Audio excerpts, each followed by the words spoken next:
कहानी की शुरुआत में हम दो बच्चों को देखते हैं, जिसमें छोटा बच्चा अपनी फ्रेंड से कहता है कि मैंने एक लड़की को किस किया है। ये बात सुनकर वो लड़की काफी गुस्सा हो जाती है और जेलसी के कारण उस लड़के को छत से धक्का दे देती है। तभी वो लड़का छत को पकड़कर उससे हेल्प मांगता है, पर वो लड़की उसकी हेल्प नहीं करती, जिससे वो लड़का नीचे गिरकर मर जाता है। फिर हमें कुछ साल बाद का सीन दिखाया जाता है, जहाँ हम स्कॉट नाम के एक आदमी को देखते हैं, जो एक स्टूडेंट होने के साथ एक अच्छा फुटबॉल खिलाड़ी भी होता है। स्कॉट क्लास में अपनी गेम की वजह से काफी पॉपुलर होता है, क्योंकि वो गेम जीतने में अपनी जी जान लगा देता था। अब एक दिन गेम जीतने के बाद उसके फ्रेंड उसे एक पार्टी के लिए इनवाइट करते हैं। तभी वो अपनी दोस्त जूल से मिलता है, जो उसे बहुत पसंद करती है, पर वो कभी भी उसे अपने दिल की बात नहीं बता पाती थी। फिर जब ये दोनों एक दूसरे को किस करते हैं, तो इनकी क्लासमेट बेस इन्हें छिपकर देखती है, जो कि एक शर्मीली लड़की थी, लेकिन वो स्कॉट से बहुत प्यार करती थी, इसलिए उसने अपने रूम में स्कॉट की बहुत सारी फोटोज लगाई होती हैं। अब एक प्रैक्टिस रेस के दौरान स्कॉट नीचे गिर जाता है, जिससे उसके पैर में चोट लग जाती है, पर वो इस पर ज्यादा ध्यान नहीं देता और अपनी प्रैक्टिस जारी रखता है। इसके बाद स्कॉट अपने घर जाता है और अपने फादर के साथ चेस खेलने लगता है। तभी हमें पता चलता है कि उसके फादर अपने काम के सिलसिले से उस पर ज्यादा ध्यान नहीं देते थे, जिसकी वजह से स्कॉट उनसे नाराज रहता था।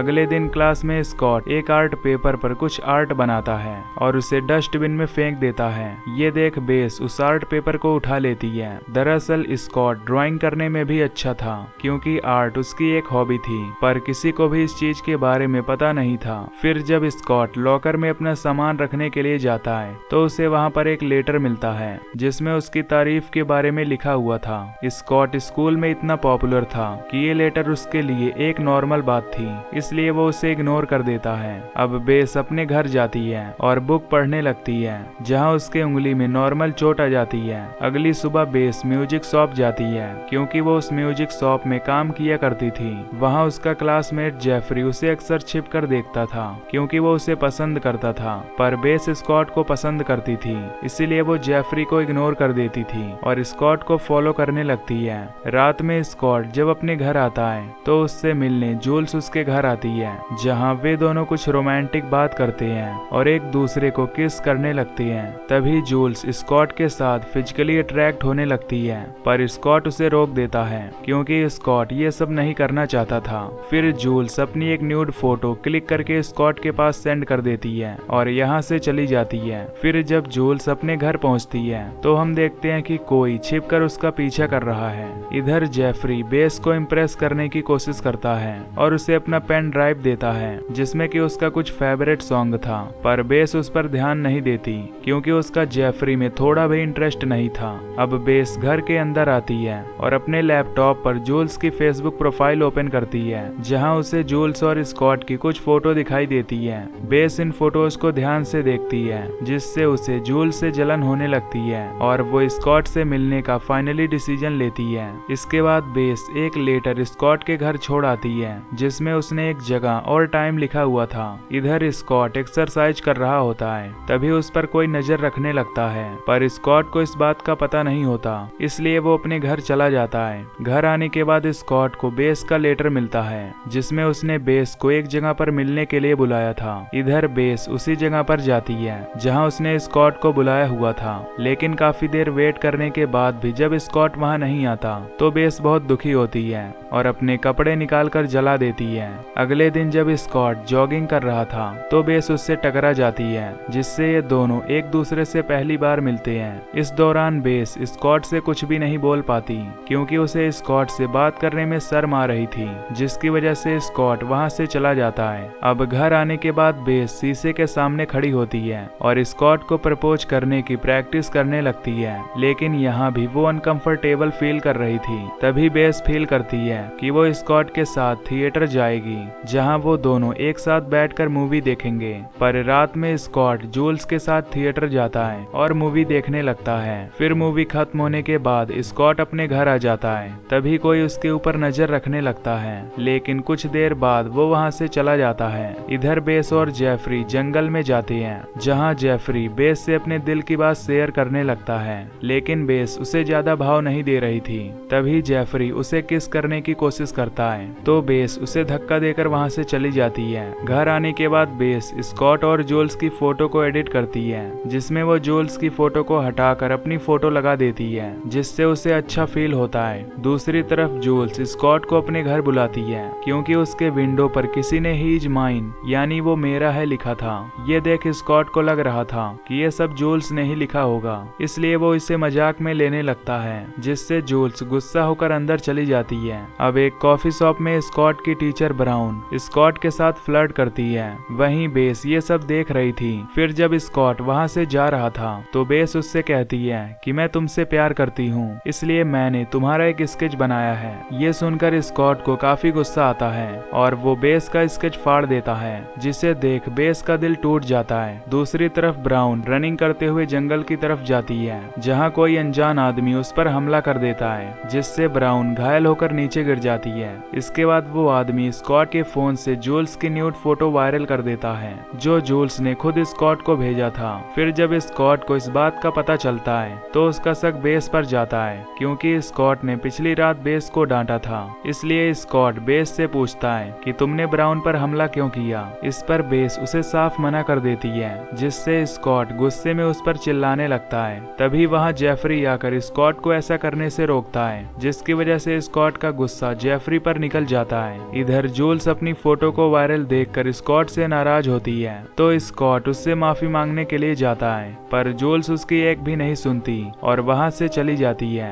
अब एक पार्टी के दौरान जूल्स गुस्से में ज्यादा ड्रिंकिंग कर लेती है, जिससे उसे चक्कर आने लगता है और वो एक रूम में जाकर सो जाती है। तभी वहाँ वो अनजान आदमी आता है, जो जूल्स को मारने की कोशिश करता है, पर जूल्स किसी तरह बच जाती है और ये बात वो स्कॉट को बताती है, जिसे सुनकर स्कॉट को बेस पर शक होता है, क्योंकि उसे लग रहा था कि बेस ने जैसे ब्राउन को मारने की कोशिश की थी, हो सकता हो उसी ने जूल्स पर भी अटैक किया होगा। इसलिए स्कॉट जूल्स को पुलिस स्टेशन जाकर कंप्लेन लिखवाने के लिए बोलता है, जिस पर जूल्स कहती है कि उस समय उसने ड्रिंक कर रखा था, जिसकी वजह से पुलिस उसकी कंप्लेन नहीं लिखेगी। इसके बाद स्कॉट जूल्स को उसके घर छोड़ देता है और खुद अपने घर जाने लगता है। तभी रास्ते में स्कॉट की गाड़ी एक साइकिल से टकरा जाती है। फिर जब स्कॉट चेक करता है तो वो बेस की कोवर्कर एंडी होती है, जो अपने साइकिल से घर जा रही थी। इस दौरान एंडी के पैर में काफी चोट आ जाती है और उसकी साइकिल भी टूट चुकी होती है,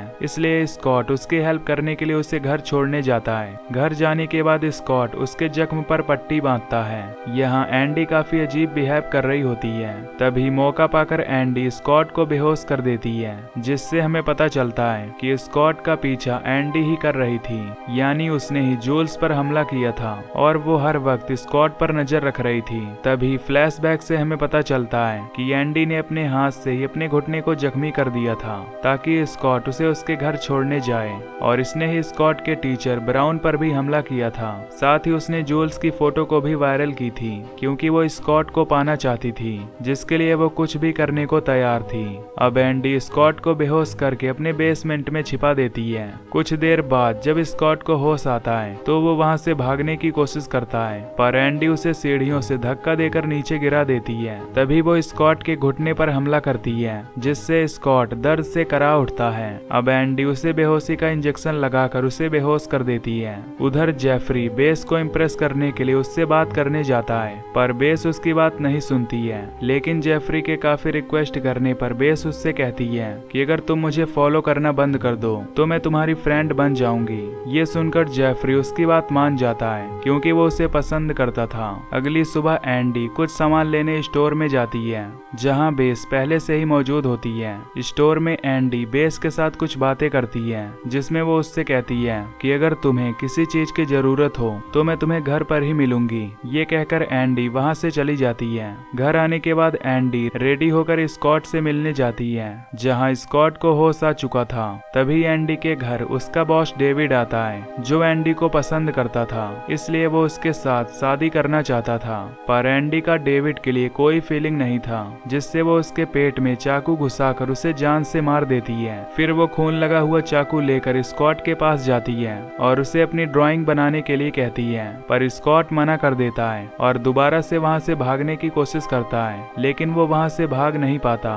तभी एंडी उससे डील करती है कि अगर वो उसकी ड्राइंग बना देगा तो वो उसे यहाँ से जाने देगी। ये बात सुनकर स्कॉट ड्राइंग बनाने छुड़वाने के लिए रेडी हो जाता है। उधर बेस स्कॉट को भुलाने के लिए उससे रिलेटेड सारी यादें मिटाने लगती है, जिसमें वो उन सभी चीजों को आग में डालकर जला देती है, जिसे देखकर अक्सर उसे स्कॉट की याद आती थी। इसके बाद बेस फेसबुक से स्कॉट को अपने फ्रेंड लिस्ट से भी हटा देती है, क्योंकि उसका दिल टूट गया था। फिर वो अपने दिल की बात शेयर करने के लिए एंडी के पास जाती है, क्योंकि एंडी ने उससे कहा था कि अगर तुम्हें कोई भी दिक्कत हो तो तुम मेरे घर आ सकती हो। तभी जेफरी बेस को छिपकर देख लेता है और उसके पीछे जाने लगता है। इधर स्कॉट एंडी की ड्राइंग बना देता है, पर एंडी उस ड्राइंग को देख खुश नहीं होती और उसे फाड़ देती है। फिर वो स्कॉट को दोबारा ड्राइंग बनाने के लिए बोलती है। तभी स्कॉट अपनी पेंसिल को एंडी के पैर में घुसा देता है, जिससे एंडी वहीं बेहोश हो जाती है। तभी वहाँ बेस आ जाती है, जो स्कॉट की बुरी हालत देखकर उसकी हेल्प करने लगती है। तभी एंडी बेस पर हमला करके उसे मारने वाली होती है कि तभी वहां जेफरी आकर उसे बचा लेता है। इसके बाद इनके बीच झड़प हो जाती है, जिसमें स्कॉट एंडी को धक्का देकर सीढ़ियों से नीचे गिरा देता है और एंडी वहीं बेहोश हो जाती है। फिर ये लोग बाहर निकलकर दरवाजे को लॉक कर देते हैं। सीन शिफ्ट होता है और हम कुछ दिन बाद का सीन देखते हैं, जहाँ बेस और जेफरी दोनों एक दूसरे को पसंद करने लग गए थे।